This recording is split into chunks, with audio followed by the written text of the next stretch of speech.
नमस्कार, बहुत स्वागत है आप सभी का राजस्थान स्पेशल लेकर आपके साथ मैं हूं पूजा कविया गोमा। अलवर पहुंचे बीजेपी प्रदेश अध्यक्ष सतीश पुनिया ने सीएम अशोक गहलोत पर निशाना साधते हुए कहा कि मुख्यमंत्री अशोक गहलोत खुद को जादूगर बताते हैं, लेकिन वो जुगाड़ के जादूगर हैं। राजस्थान के लोगों के दिलों के जादूगर नहीं हैं। 6 बीएसपी और निर्दलीय विधायकों को जुगाड़ से सरकार बना रखी है। उन्होंने मुख्यमंत्री गहलोत पर वादा खिलाफी का आरोप लगाते हुए कहा कि जनता से झूठे वादे किए हैं।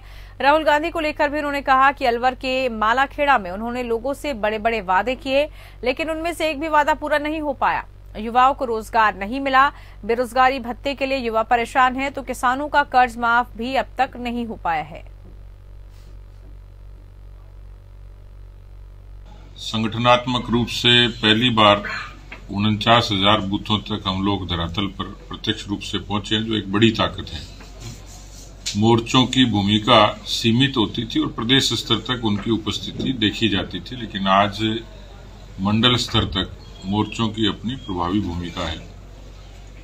भारतीय जनता पार्टी के पास में एक विशेष प्रिविलेज है, एक ऐसी सहूलियत है, एक ऐसा इस तरीके का एक ताकत है, ऊर्जा है प्रधानमंत्री मोदी जी के रूप में, जिनके नाम और काम ने पॉलिटिक्स ऑफ परफॉर्मेंस इसको दरवाजे तक पहुंचाया है। आज लोगों ने जो बुनियादी बदलाव आया उस पर अब संज्ञान लेना शुरू किया है।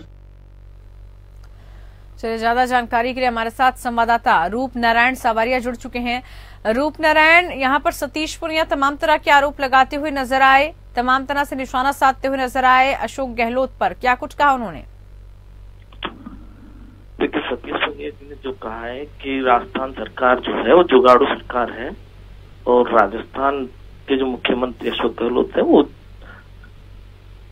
जादूगर नहीं, जुगाड़ू आदमी है। जुगाड़ बिठा के उन्होंने 98 से 106 सीटें कर ली। बीएसपी के 6 जो विधायक थे उनको निकल के और अपना खेल दिखाया, तो जुगाड़ से सरकार चलाई इन्होंने। और पूरे 4 साल में सरकार और सचिन पायलट का जो आपसी तालमेल रहा वो उसमें पूरा टाइम इन्होंने निकाला है। देश क्षेत्र की जो जनता है उसको कहीं भी कुछ नहीं कर पाया विकास के का नाम पे कांग्रेस ने। तो इन सब चीजों को लेकर सतीश पुनिया ने निशाना साधा है देश की कांग्रेस सरकार पे और अशोक गहलोत पे। जी पूजा। चलिए, बिल्कुल रूप नारायण, आप रहिएगा हमारे साथ। फिलहाल जो जानकारी साझा की उसके लिए बेहद शुक्रिया।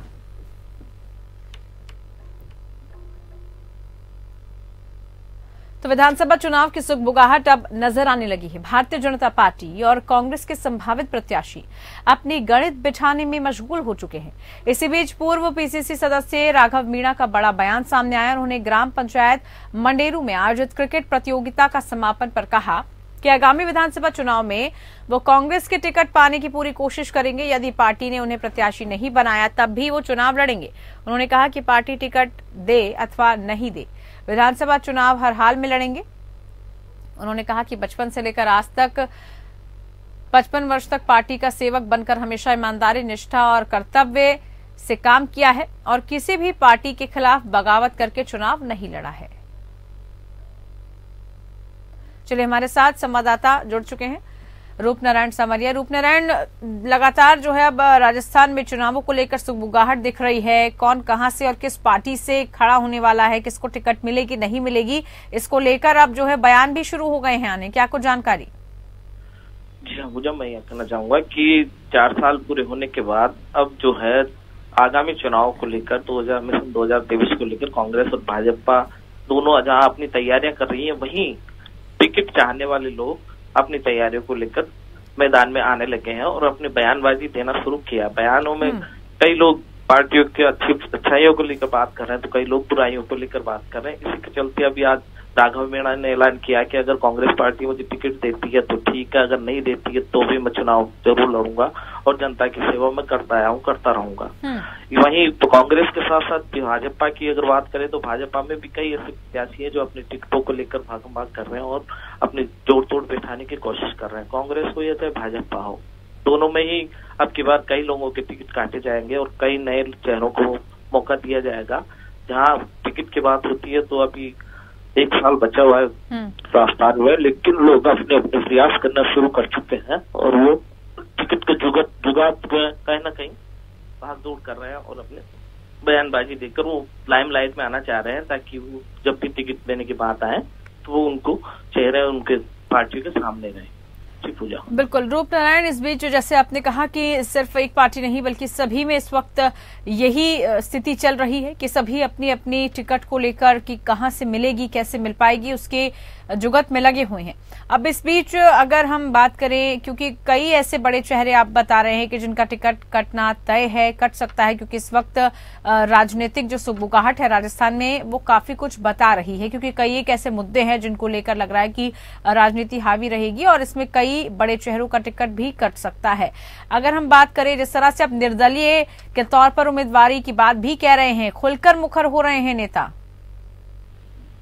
जी हाँ, निर्दलीय की बात नहीं, यहाँ पे अन्य पार्टियां भी हैं, जैसे आप भी आएंगी, आप भी अपना काम करेंगी, RLD है वो भी अपना काम करेंगी, यहाँ पे हनुमान बेनीवाल की एक क्षत्रिय पार्टी है वो भी अपना काम करेंगी।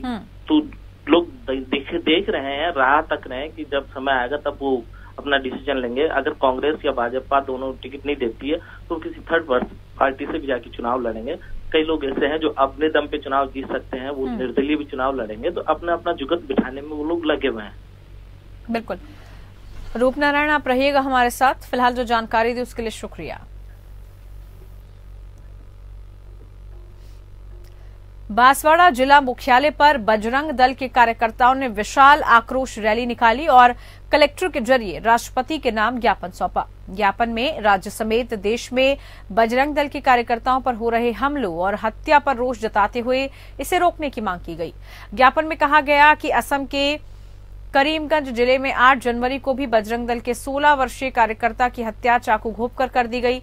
इसी तरह से पिछले 2 सालों में 9 कार्यकर्ताओं की हत्या कर दी गई, वहीं 32 से ज्यादा कार्यकर्ताओं को घायल किया गया है। चलिए संवाददाता हमारे साथ रूप नारायण जुड़े हुए हैं।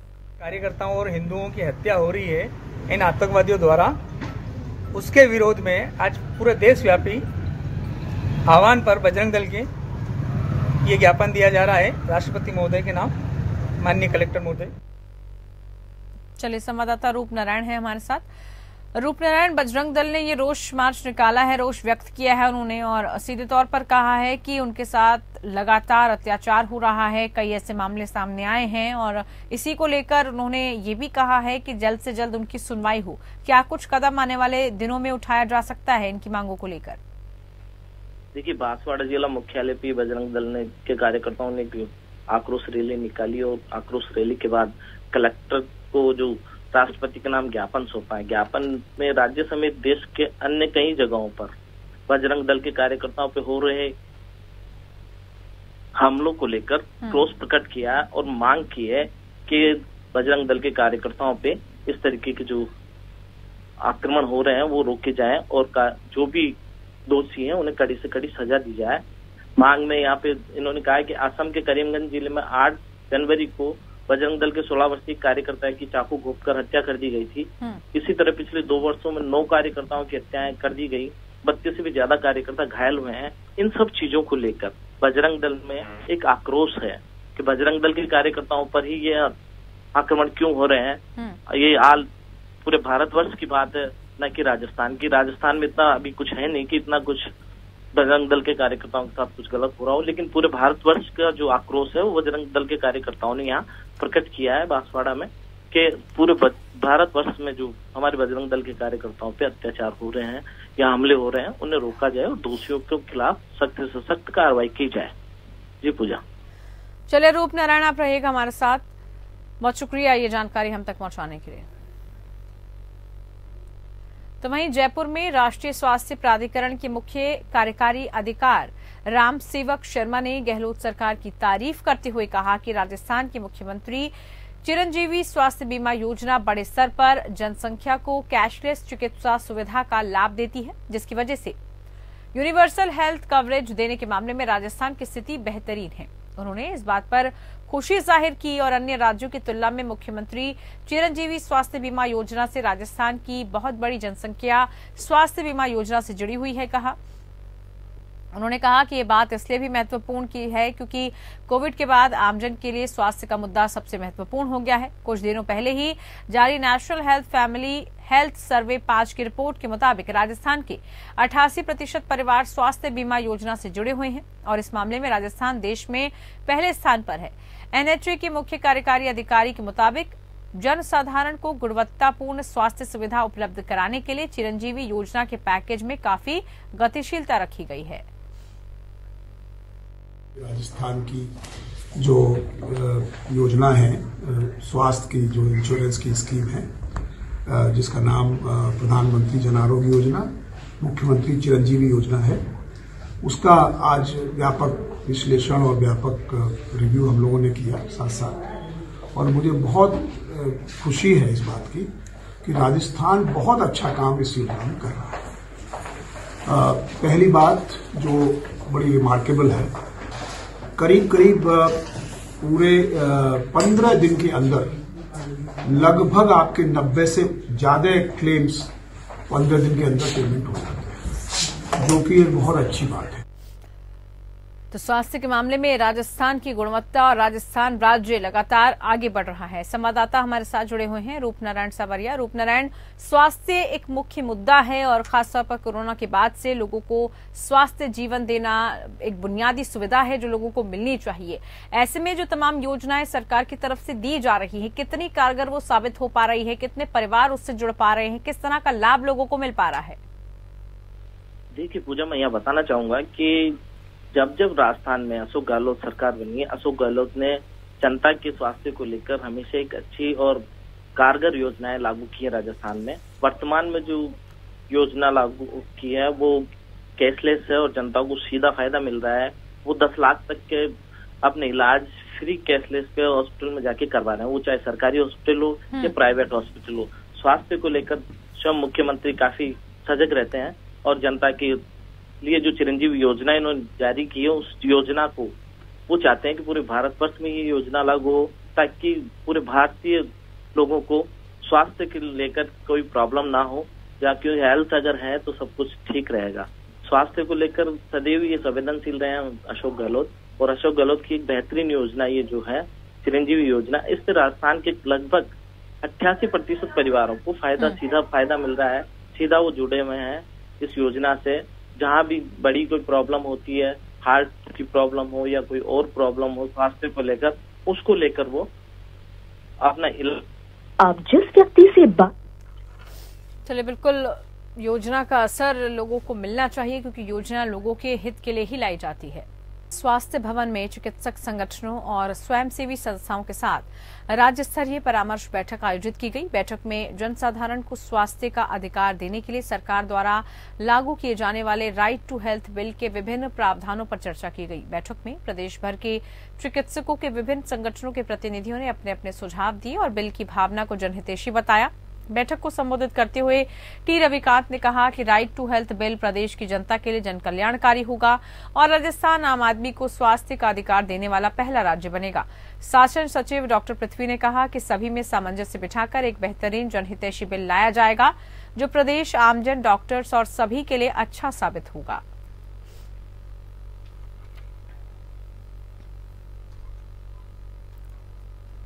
इधर राज्यपाल कलराज मिश्रा ने राजभवन में Indian red cross society Rajasthan शाखा के अध्यक्ष के तौर पर समीक्षा बैठक में संबोधित किया। उन्होंने कहा कि रेड क्रॉस सोसाइटी को राष्ट्रीय अभियानों में भी अपनी प्रभावी भूमिका निभानी चाहिए। देश को टीबी मुक्त बनाने के लिए देश भर में टीबी मुक्त भारत मिशन चलाया जा रहा है, जिसको सफल बनाने के लिए रेड क्रॉस को सक्रियता से इसके साथ जुड़ना चाहिए।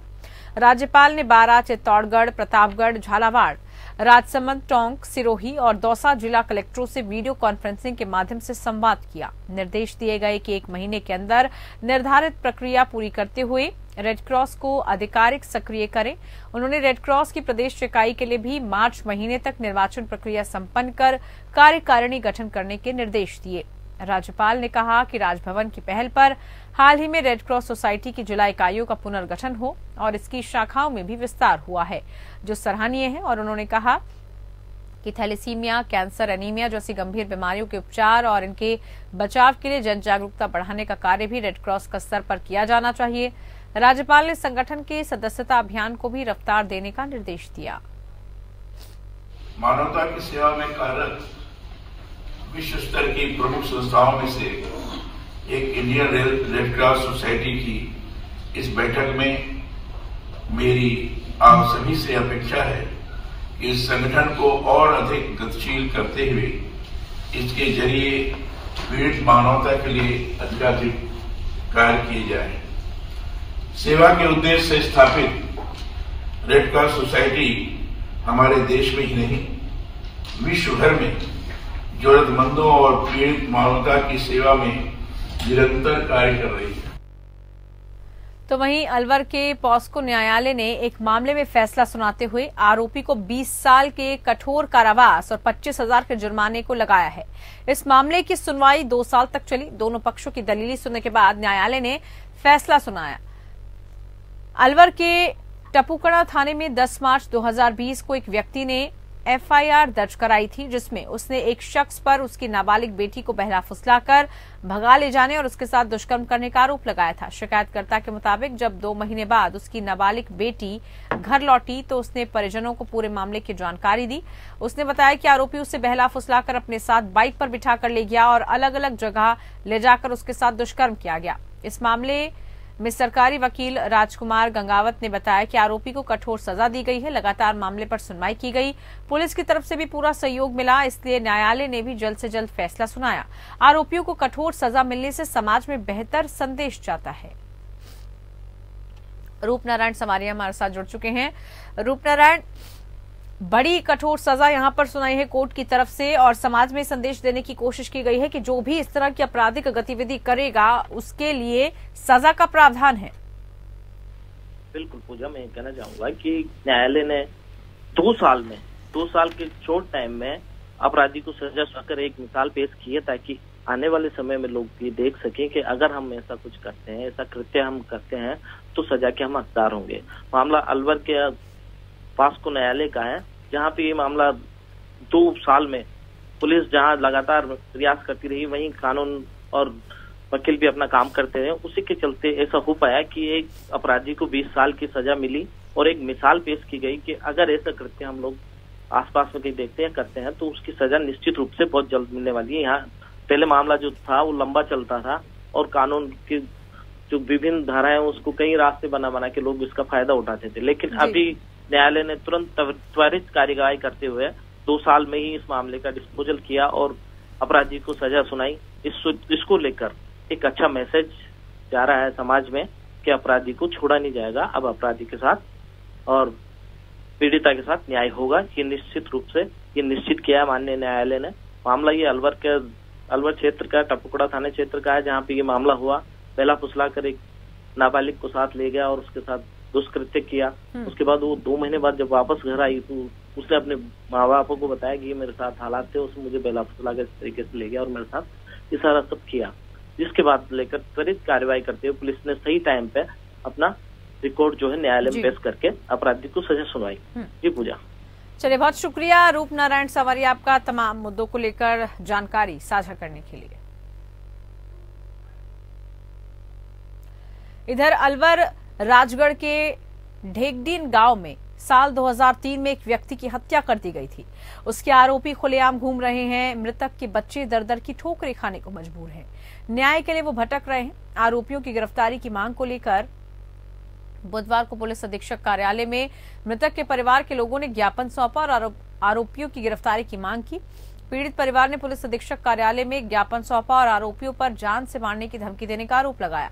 पीड़ित परिवार के मुताबिक 2003 में जेपी मीणा, हरिकिशन मीणा, नरेंद्र मीणा और रामनिवास मीणा, उनके पिता की हत्या कर दी गई थी।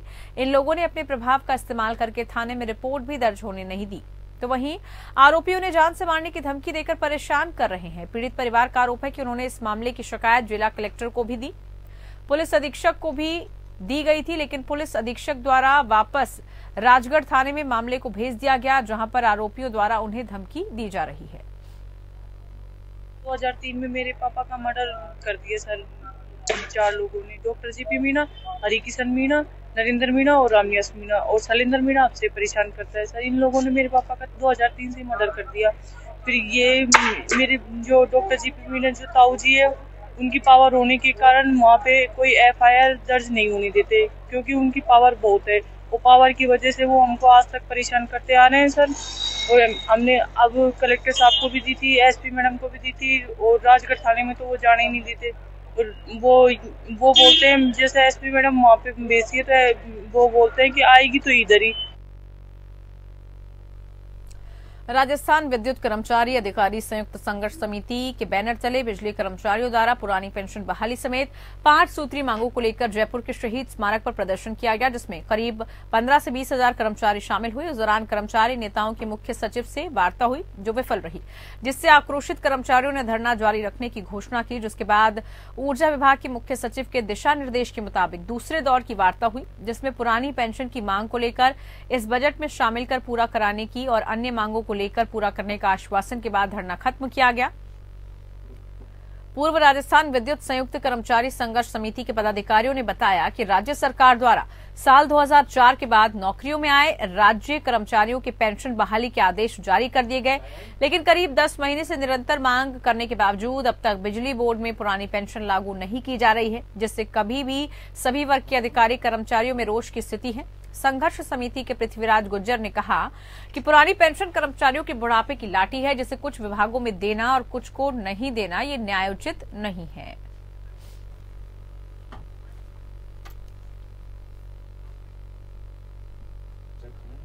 तो वहीं आहोर उपखंड क्षेत्र के सेदरिया बालातोन में इफ्को राजस्थान एवं किसान उत्पादक संगठन के संयुक्त तत्वाधान में ड्रोन तकनीक के माध्यम से नैनो यूरिया का छिड़काव का प्रदर्शन हुआ। कार्यक्रम का शुभारंभ मुख्य अतिथि कांग्रेस नेता PCC सदस्य सवाराम पटेल और जालौर सिरोही डेयरी चेयरमैन जोगा सिंह बालोत ने की।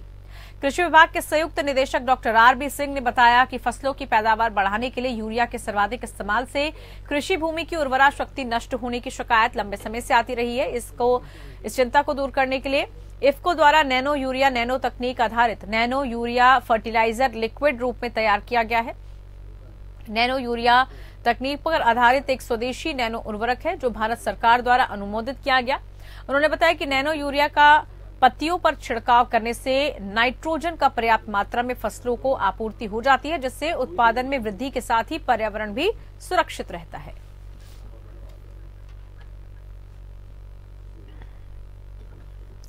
चलिए फिलहाल के लिए राजस्थान स्पेशल में इतना ही। नमस्कार।